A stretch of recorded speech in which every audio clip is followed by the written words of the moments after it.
Republicans like to mock modern monetary theory, the idea that government can print money with impunity, that government can spend whatever it wants without the need to tax.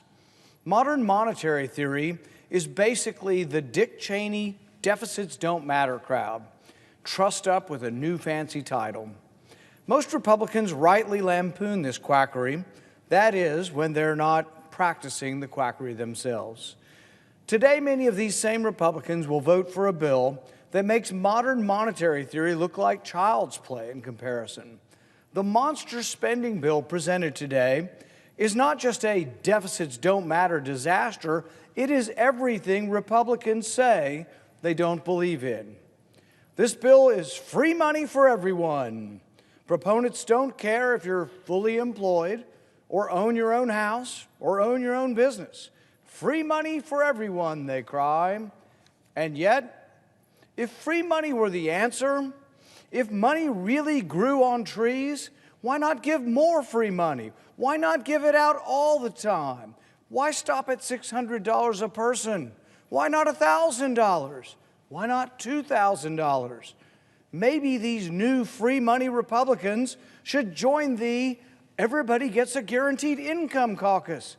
Why not $20,000 a year for everybody? Why not $30,000? If we can print up money with impunity, why not do it?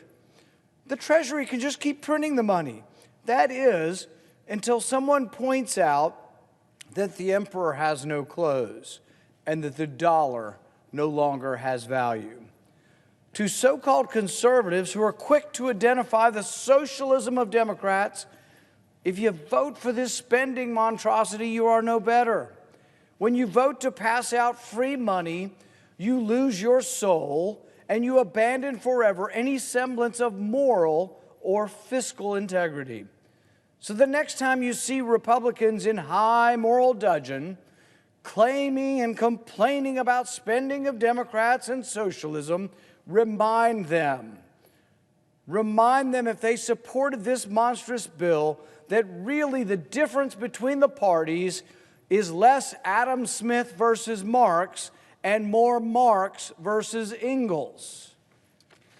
How bad is our fiscal situation? Well, the federal government brought in $3.3 trillion last year and spent $6.6 trillion. The deficit last year, a record-busting $3.3 trillion. If you're looking for more COVID bailout money, we don't have any. The coffers are bare. We have no rainy day fund. We have no savings account. Congress has spent all the money long ago. The economic damage from this pandemic is not the reason for this runaway spending. This spending's been going on for decades. Every year, even before we get to all the extra COVID-free money, we've been spending $1 trillion we don't have. Today's money is gone. So Congress is spending tomorrow's money. The spending chart is a red line of red ink that goes on forever.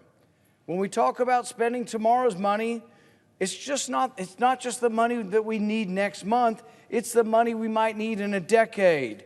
It's the money we will need in 1, 2, 3 generations from now. For national defense, for infrastructure. This is the money that your children and your grandchildren will pay back with interest. The deficit doubling and tripling. Under George Bush, it went from $5 trillion to $10 trillion. Under President Obama, it went from 10 to 20 trillion. We're now at 27 trillion, but we're adding it at $1 trillion a year before we get to this COVID budget-busting bailout. Every tax-paying American already owes over $136,000, and they're staring at projections into the future that show no end. We are $27 trillion in debt today. How do we expect a child to have the economic opportunity when this crushing debt is their inheritance from Congress? The numbers are mind-boggling. It's hard to conceive of what $1 billion is, much less $1 trillion. How big is $1 billion? Well, 1 billion seconds ago was 1988, and Reagan was president. 1 billion minutes ago, Jesus walked the shore of the Sea of Galilee. A billion hours ago, man still lived in caves. But $1 billion ago was just 80 minutes ago. $1 billion ago, at the rate Congress spends money, was just 80 minutes ago. All of this should be setting off alarm bells.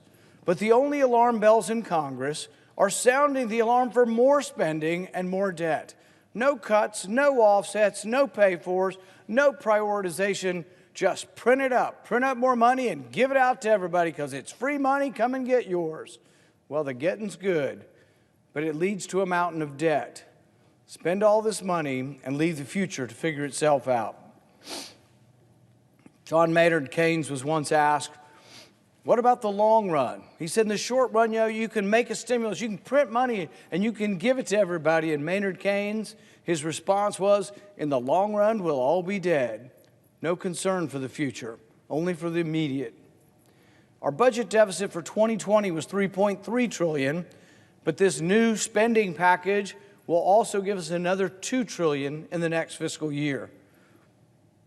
By refusing to acknowledge the debt crisis, we are only hastening the day of economic reckoning. Total debt was 55% of GDP just 20 years ago. Today, it's 128% of GDP. So our total debt is more than our GDP, 128% of our GDP. The World Bank estimates there's a tipping point of debt to GDP at about 77%. Every percentage point costs another tenth or so of economic growth. So every year we're giving up somewhere between 5 to 8% of growth every year because of this burden of debt. This is thousands of jobs every year, tens of thousands of jobs that we lose because of this burden of debt. We are borrowing and worsening this debt crisis in part because too many governors and mayors have imposed heavy-handed restrictions that crush business. It isn't the pandemic that's killing the economy, it's the government's overzealous response that is killing the economy. The pandemic itself was disrupted, but Congress is being asked to help perpetuate these lockdowns. The more money we give to the states, the more they keep us in lockdown. Every bailout dollar printed and passed out to the governors only allows these tin-pot dictators to perpetuate the lockdowns. Their rules are arbitrary and unscientific. Governors and mayors across the country are picking winners and losers. Businesses, some that have been in families for generations, are being wiped out because they're not allowed to open. Restaurants have to close their doors for indoor dining, but then they get told they can open at limited capacity. But then they are told they have to close again. And then they get told they can open outside, and then they're told they can't open outside. Confusing doesn't even explain the half of it. Bars are told that they can only serve alcohol if people are sitting and not standing, and only if they have heavy foods on their menus. Restaurants are told they can serve outdoors, then they have their permission revoked after they've sunk time and money converting their restaurant to outdoor services. But a caterer is told they can still serve outside. Businesses are told they have to close at an arbitrary time determined by government officials as though the virus only comes out late at night. A business in one zip code can open, but one in an adjoining zip code across the street has to close, as if the virus can't cross an imaginary line. Airlines are allowed to fly, but hotels have to limit their occupancy, so you may not have anywhere to stay when you get there. Mom and pop stores and specialty stores are forced to close, but big box store competitors are allowed to stay open. How is any business expected to survive with this kind of arbitrary regulation that changes from day to day? Meanwhile, many schools remain closed, despite overwhelming evidence showing kids can learn safely in person, which means parents can't go to work, which forces parents to leave their jobs and take care of homebound kids. Now, they have no income because the government forced them to leave their jobs to take care of their kids, and many kids are struggling with this improvised virtual school. The need for help is real. I hear it every day from Kentuckians and across the country. But it's clear that government has worsened the economic damage and acted as the biggest obstacle to economic recovery. There is no free money that can get us out of this situation. The only thing that can save us is to open the economy. If we give these tin-pot dictators, these governors, more money, they're less likely to open the economy.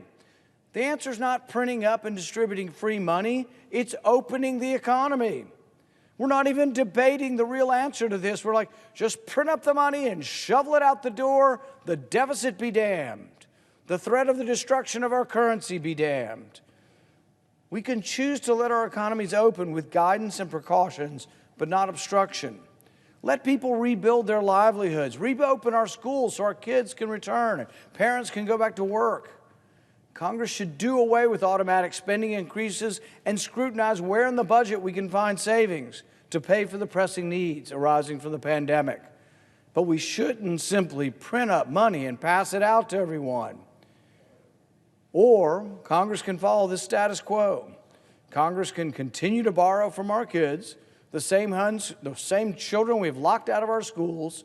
Congress can keep enabling and shutting down businesses by force, spend all of today's money and all of tomorrow's money, and then good luck. Good luck figuring out how to pay for all of this massive debt. It doesn't have to be this way. There is another alternative that won't be debated, and that alternative is open the economy. It's not too late to change our course.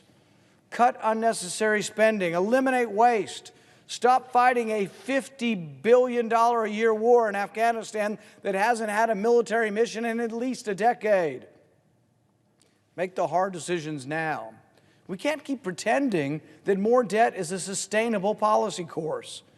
Leadership is not passing on the problem to someone who can't protest. Leadership is making the hard choices now. This is what we have to do. I will oppose this new debt, and I will continue to sound the alarm until we change our course. Our country can be saved. We can survive this if we pull together, but adding more debt is a mistake. It is not the solution, and we should resist it.